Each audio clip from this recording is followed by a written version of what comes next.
할렐루야. 오늘도 매일 기도에 나오신 모든 분들을 주님의 이름으로 환영하고 축복합니다. 오늘은 찬송 433장 귀하신 주여 날 붙드사 함께 찬송합니다. 433장입니다.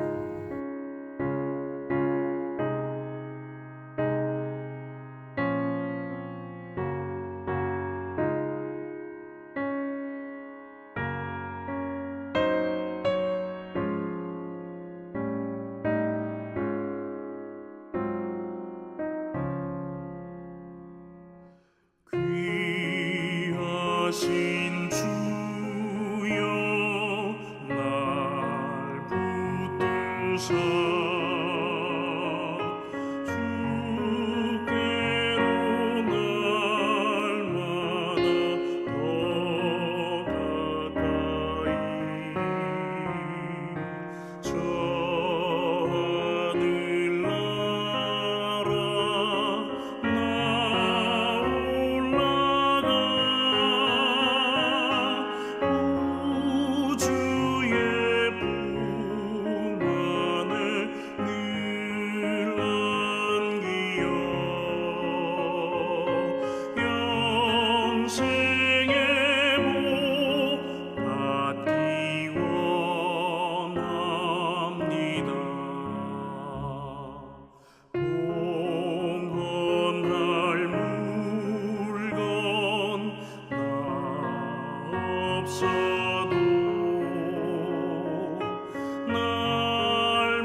오늘부터 역대기 말씀 듣습니다. 오늘 역대상 1장에서 9장의 말씀 가운데 이 시간 1장의 말씀을 33절까지 함께 듣겠습니다.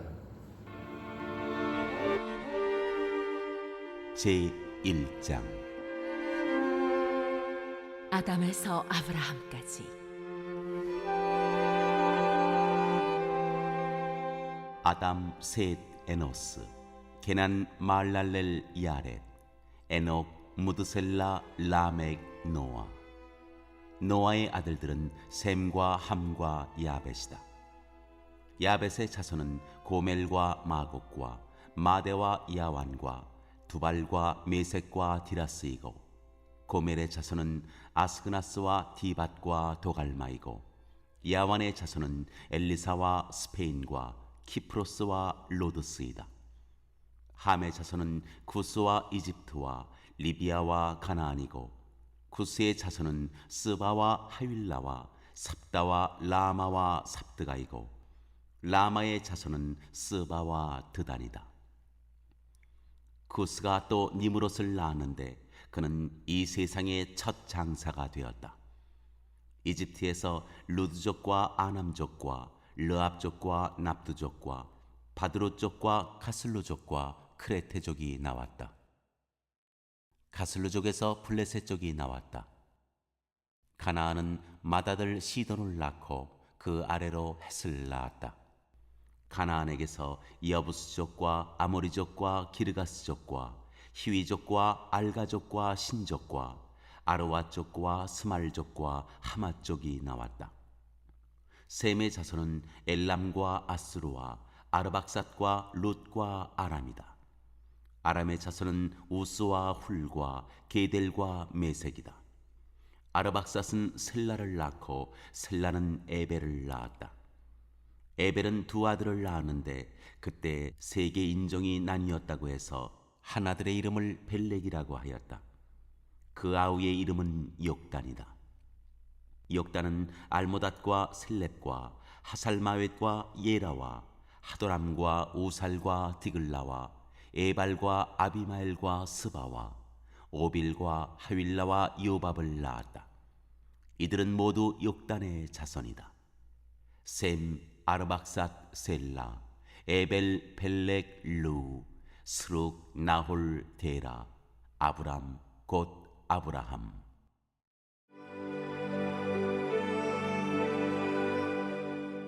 이스마엘의 자손.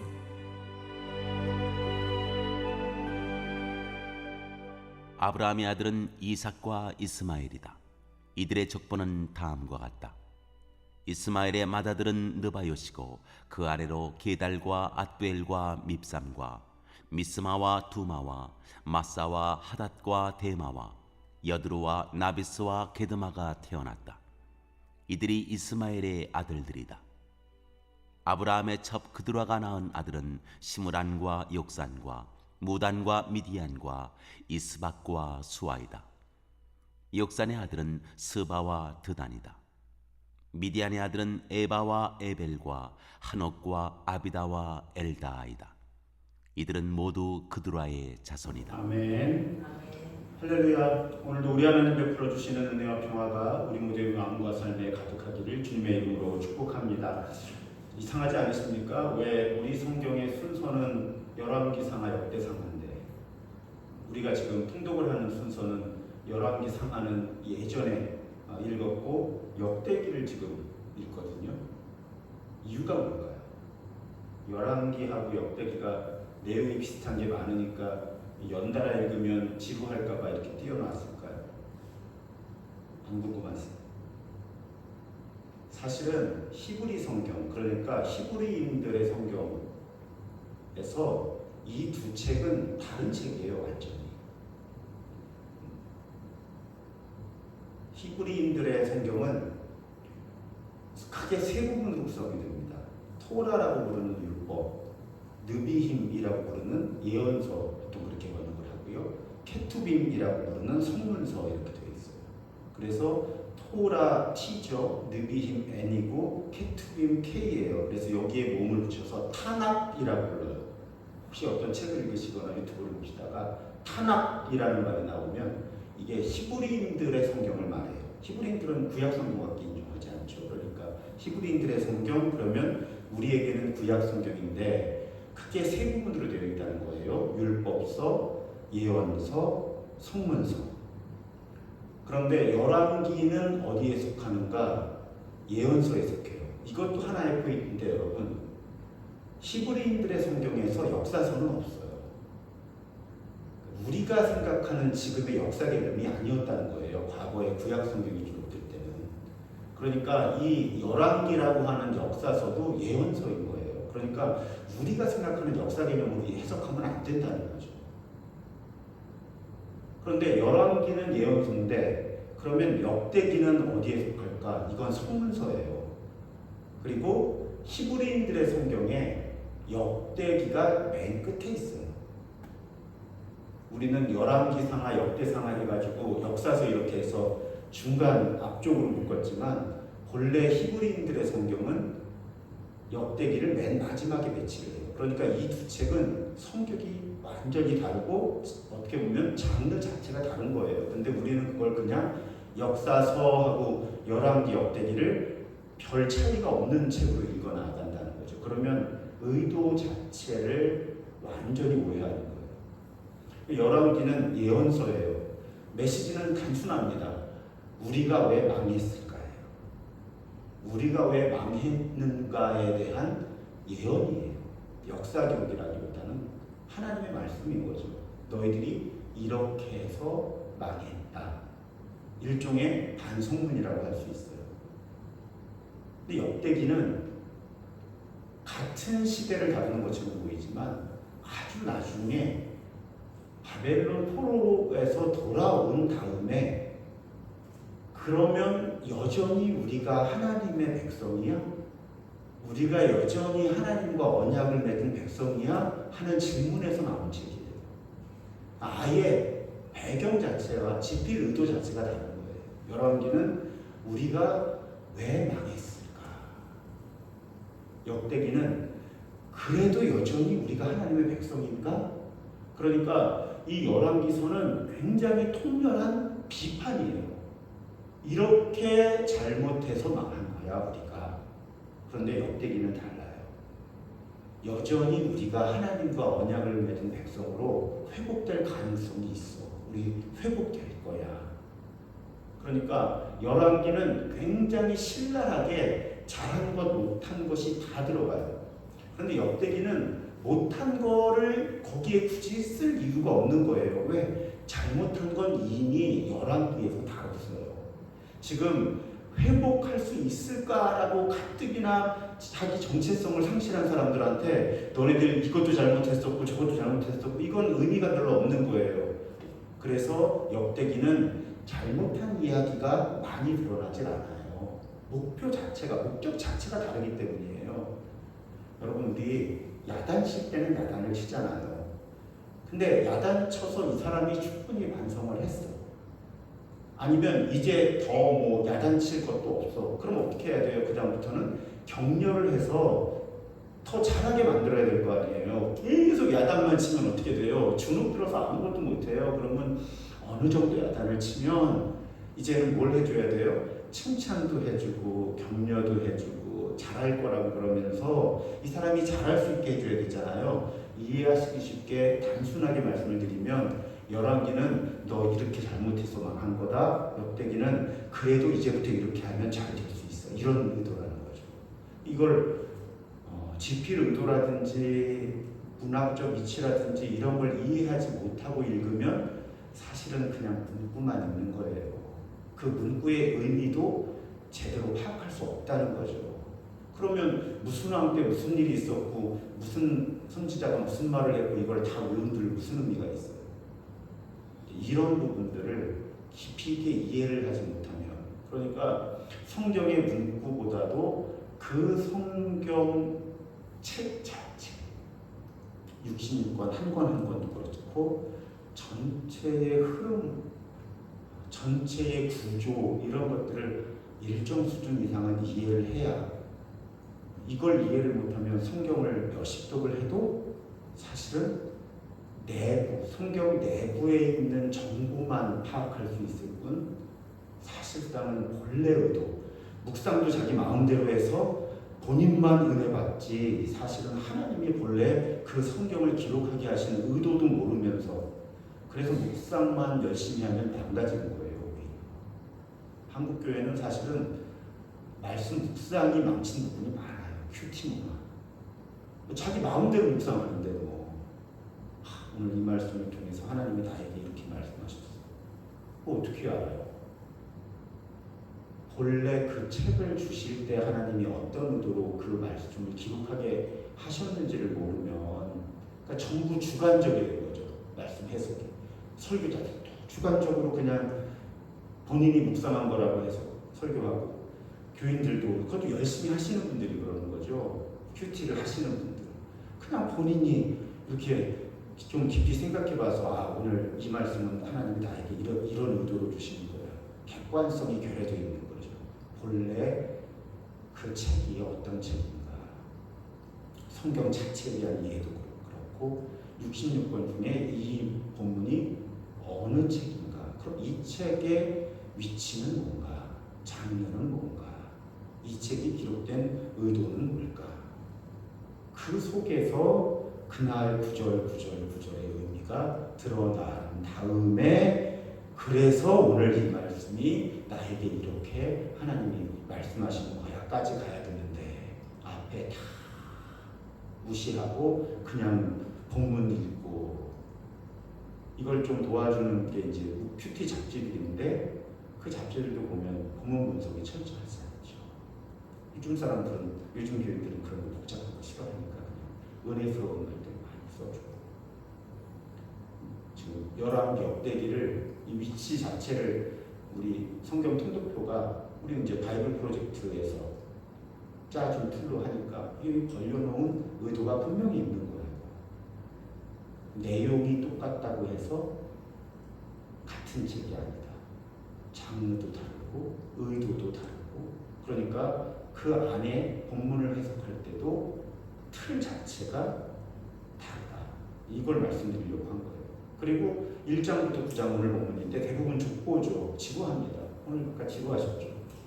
이게 이제 거의 9장까지 이어지는 거예요. 그럼 이 족보의 의도가 뭘까? 그러면 지금 제가 설명드렸던 그 구조를 이해를 하시면 돼요.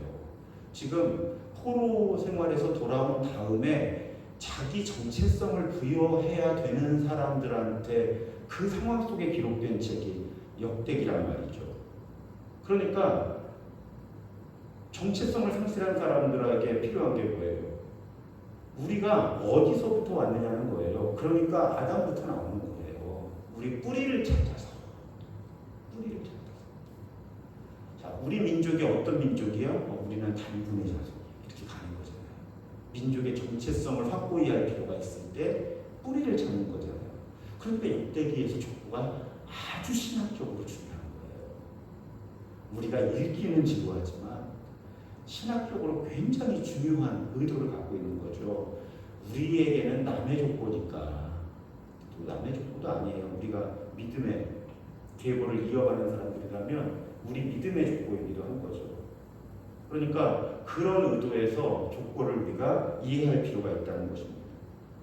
그래서 아담부터 시작해서 1장에 아브라함에게서 이삭과 이스마엘, 그 다음에 이삭에게서 에서와 야곱, 근데 에서에게서 에돔, 이렇게 이제 같이 지게 나가는 거예요. 그리고 2장에서는 이제 야곱의 12아들, 이거 왜 중요해요? 야곱의 12아들이 12지파의 근본이니까 이게 반드시 다뤄야 되는 거고, 그 다음에 이제 유다 지파부터 유다의 자손들이 이렇게 이어지는데, 어떤 사람은 이름만 딱 나오고 어떤 사람은 설명이 나오죠. 예를 들면 유다의 아들 중에 에르는 주님께서 보시기에 악하였으므로 주님께서 그를 죽이셨다. 이런 설명이 있기도 해요. 아갈은 하나님께 전멸시켜 바쳐야 하는 물건 때문에 범죄하여 이스라엘을 고통에 빠뜨렸다. 이렇게 어떤 사람은 이름만 나오고 어떤 사람은 그 사람에 대한 커멘트라고 하죠. 평가가 나오는 거예요. 그러면 이제 다윗의 가게, 솔로몬 쭉 왕족 나오고, 또 이제 족보가 쭉 가지를 치잖아요. 그러니까 이 가지 따라 가다가 어느 정도 되면 다시 올라와서 이 가지를 타고 내려가고, 읽기에 좀 복잡하게 느껴질 수도 있는데 크게 보면 지파별로 이렇게 진행이 되는 거예요. 그 다음에 여러분 사장에 보면 유명한 사람 이름 하나 나오죠. 야베스. 야베스의 기도라고. 원래 굉장히 힘든 환경 속에서 태어나서 이름이 야베스가 고통이라는, 어떤 엄마가 아들 이름을 고통이라고 짓겠어요. 얼마나 힘든가요.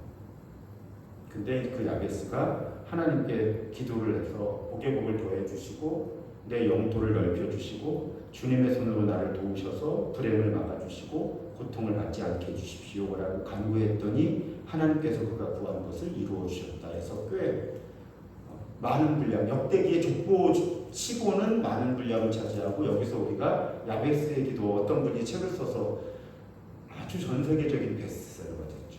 우리가 야베스의 기도를 해야 한다. 특히 힘든 상황 속에 태어난 사람들이 야베스의 기도를 드릴 때 하나님께서 그 야베스를 잘 살게 해주신 것처럼 우리도 그렇게 해주시지 않겠느냐, 그런 취지의 야베스의 기도가 한때 유명해지기도 했습니다. 그 다음에 5장에 루벤 오는데, 루벤은 맏아들인데 사실은 아주 몹쓸 짓을 해서 그 장자로서의 권한을 상실했고 그것이 요셉의 아들들에게 이어졌다, 이런 설명이고요. 또 역대기에서 중요한 게 제사장과 예배예요. 왜냐하면 아까 말씀드렸잖아요. 우리가 누구냐 하는 정체성이 중요하니까 하나님의 백성, 핵심 중에 핵심이 예배잖아요. 그러니까 이제 레위감은 제사장, 찬양대가 굉장히 중요하다. 당시에 예배, 제사에서 찬양대 역할이 컸기 때문에 그렇게 쭉 이어지고 7장, 8장 마찬가지로 여러 족보들이 이어지고 9장에 드디어 포로 생활에서 돌아온 백성 이야기가 나오는 거예요. 지금 이 역대기를 처음에 기록해서 읽는 사람들, 어떤 사람들이 바벨론 포로 생활을 마치고 돌아왔다까지 오늘 9장이 그렇게 이어집니다. 그럼 어떻게 적용해 볼까요? 두 가지 적용해 볼 수 있습니다. 하나는 지금 하나님 나라의 족보가 기록된다면 지금 이 시점에서 나를 어떻게 기록할까? 지금 보셨잖아요. 어떤 사람은 이름만 언급하고 넘어가요. 정삼위 이러고 넘어갈 수도 있어요. 근데 어떤 사람은 잘한 걸 기록하기도 하고 어떤 사람은 잘못한 걸 기록하기도 해요. 그러면 지금 이 시점에서 여러분을 하나님 나라의 족보에 여러분이 기록된다면 한 줄로 어떻게 기록될 것인가, 오늘 한번 묵상해 보세요. 한 줄로 내가 하나님의 관점에서, 또 하나님의 백성들, 교회의 관점에서 내가 어떻게 기록될 것인가, 어떤 사람으로 기록될 것인가, 이것이 하나의 묵상 포인트가 되고요. 또 하나의 묵상 포인트는 여러분 족보잖아요. 나의 영적인 족보를 한번 생각해 보는 거예요. 어떤 사람 혹은 어떤 사람들을 통해서 믿음이 나에게 왔는가 기억해 보시고 감사하십시오. 하나님께서 누군가를 통해서 나로 하여금 하나님과 언약 관계 속으로 들어오게 하셨잖아요. 또 한 가지는 나를 통해서 지금 믿음이 누구에게 흘러가고 있는가. 이게 족보는 이어져야 되는 거잖아요. 우리가 자녀를 안 가질 수는 있는데 영적인 자녀를 안 가질 수는 없거든요. 있어야 되는 거예요. 왜? 믿음은 이어져야 되는 거죠. 그러니까 지금 나의 믿음은 누구에게 흐르고 있을까? 이것도 족보를 묵상하는 좋은 포인트가 되는 거죠. 그래서 기도하실 때 감사하실 수 있죠. 하나님, 누구를 통해 혹은 이런 사람들을 통해 나를 하나님과 언약 관계 안으로 들어오게 해주셔서 감사합니다. 그 다음에 뭐라고 기도해야 돼요? 내가 오늘 아무개에게 혹은 이런 사람에게 믿음이 흘러들어가게 하는 통로가 되게 하여 주옵소서. 그렇게 오늘 기도하시면 되는 거예요. 그래서 두 가지 묵상. 하나님 나라 족보에 내가 오늘 기록된다면 한 줄로 어떻게 기록될 것인가. 두 번째 포인트는 내 영적인 족보, 내 믿음은 누구로부터 와서 누구에게로 흐르고 있을까. 이 두 가지 깊이 묵상하시면서 기도하시면서 그렇게 오늘 또 은혜로 가득한 한 날 보내시기를 주님의 이름으로 축복합니다. 기도하겠습니다.